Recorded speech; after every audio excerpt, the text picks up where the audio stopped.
भारत की सरकारों को, भारत के समाज को, इस समाज में बिकाऊ नेता और बिकाऊ ठेकेदारों को उनकी औकात के हिसाब से खरीदा और अपना एजेंडा पास करा लिया। वो कभी संसद में 50 से ज्यादा एक बार हुए, उसके अलावा कभी नहीं हुए। लेकिन शुद्ध रूप से आपके बीच में ऐसे ऐसे मक्कार और दलाल मौजूद थे जिन्होंने कीमत ली और चले गए। इसलिए वो फ्रंट लाइन वो जानते हैं, इसलिए उनको शत्रु का बोध 1400 साल से है। हमें क्या करना है यह तय है। इसलिए वो कभी किसी के साथ भी मिल जाते हैं, किसी के साथ खड़े हो जाते हैं, कोई बयान दे देते हैं और पूरा राष्ट्र कहता है ओहो यही सबसे सच्चा मुसलमान है। आंधी आती है तो कुछ लोग सर झुका लेते हैं, इसका यह मतलब नहीं है कि उसने परमानेंट सर झुका लिया है। वो अपनी रणनीति अपने हिसाब से पूरी दुनिया में बना रहे हैं, लेकिन हम लगे हुए हैं बेमतलब के काम में जिसमें हमें कुछ मिलना नहीं है, और हम ही नष्ट हो रहे हैं और नए नए बयान दे रहे हैं। क्योंकि सत्ता के सुख के कारण जो कुछ हमारी दुकान चल रही है, आज हमें कहां गवर्नर बनाना है, कहां वाइस चांसलर बनाना है, हम इस काम में लग गए हैं। इसलिए कोई ऐसी बात मत करो कि शत्रु जो है उत्तेजित हो जाए। शत्रु को उत्तेजित होने से डर है तो फिर शत्रु को नष्ट कर दीजिए,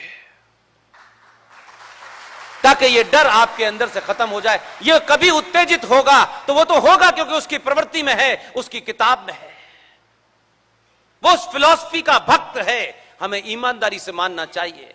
गलत है सही है, हमारा नजरिया इसमें इंपॉर्टेंट नहीं है। नजरिया उनका इंपॉर्टेंट है कि वो क्या मानते हैं और वो उसके ऊपर अडिग है। आप रोज रोज बदलते हैं।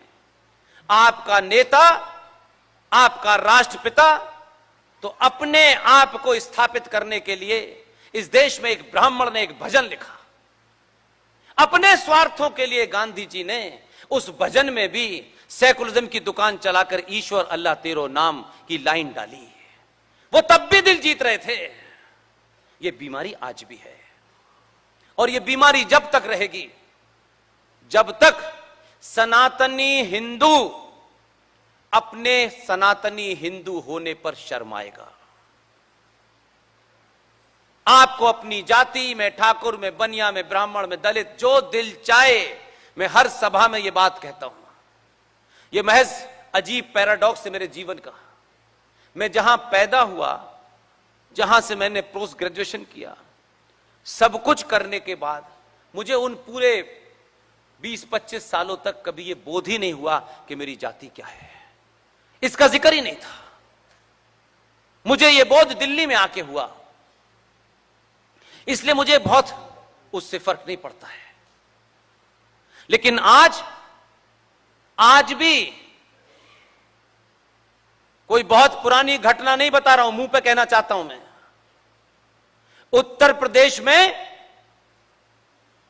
आपकी अपनी कुंठाएं, जाति का घमंड, जाति के 2 मंत्री नहीं बने, जाति का कोई गुंडा मार दिया है तो 303 से 264 आपके कारण हुआ है, किसी और के कारण नहीं हुआ। यहां से तो ताली बजती है, बुलडोजर चला दिया। लेकिन बुलडोजर वाला पूछता है कि मेरी खता क्या थी कि मुझे तुमने कमजोर कर दिया है। तब हम नहीं पूछते हैं, तब क्योंकि उस वक्त हमारे एजेंडे चल रहे होते हैं कि हमें किसी विशेष आदमी को बनारस में जिताना है, भले ही जनता उसे रिजेक्ट कर दे। आप अपनों से भी झूठ बोलना चाहते हैं। इसलिए जाति आपकी सदियों से आपकी निजी पहचान थी। यह जाति सामाजिक व्यवस्था थी, मजहबी व्यवस्था नहीं थी, कभी नहीं थी। लेकिन कुछ लोगों ने इस भारत राष्ट्र को जाति प्रधान बनाया कि इस कहने में हमारा लाभ है, क्योंकि हम पकड़ में रहें, कांग्रेस में रहें तो कांग्रेस के दूसरे पार्टियों में पकड़ हमारी रहनी चाहिए, लिहाजा सही बात नहीं बोली। जाति प्रधान भारत कभी नहीं रहा। भारत भूमि सदैव सदैव से अनंत काल से कर्म प्रधान रहा है। कोई आदमी अपनी मां के पेट से न ब्राह्मण पैदा होता है, न ठाकुर होता है, न बनिया होता है, न दलित होता है। अपने स्वार्थों के कारण हमारे आदर्श भगवान परशुराम जो शुद्ध रूप से ब्राह्मण थे, अगर उनको जाति के रूप में देखा भी जाए, यह उनका वाक्य है, यह नहीं बताया जाता है। ऊपर की 5 तो अपर कास्ट के पास रहेंगे, नीचे कुछ लोगों को शो पीस के लिए 2 दलित और 2 यादव रख लो, इससे काम नहीं चलने वाला। यह परशुराम ने बोला, जन्म जायते शूद्र, मनुष्य जन्म से शूद्र पैदा होता है, अपने कर्मों से ब्राह्मण ठाकुर बनिया बनता है। यह नहीं बोला, लेकिन एक फिजा चलाई गई, ब्राह्मणों के खिलाफ चली। स्वार्थ था उसमें कुछ लोगों का। हम चुप रहे क्योंकि हमने सारा ठेका कुछ संगठनों को और सरकारों और पार्टियों को दे दिया है, यही जो करेंगी, बस हमारा कोई काम नहीं है। हमें किसी तरीके से भी बिजली फ्री मिल जाए,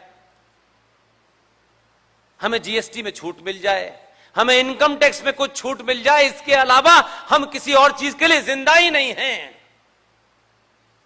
जो दिल चाहे करो, हमें ये फ्री देते रहना। हमें बिजली की चोरी भी अलाउ कर दो, दूध में यूरिया मिलाना भी अलाउ कर दो, इस पे सवाल मत उठाना और राष्ट्रवाद के लिए चिल्लाना जोर जोर से। इसलिए हमारे समाज में आज जो समस्याएं हैं, उससे भटकाने की कोशिश कुछ संगठनों की चल रही है और समाज उसका प्रतिकार कर रहा है।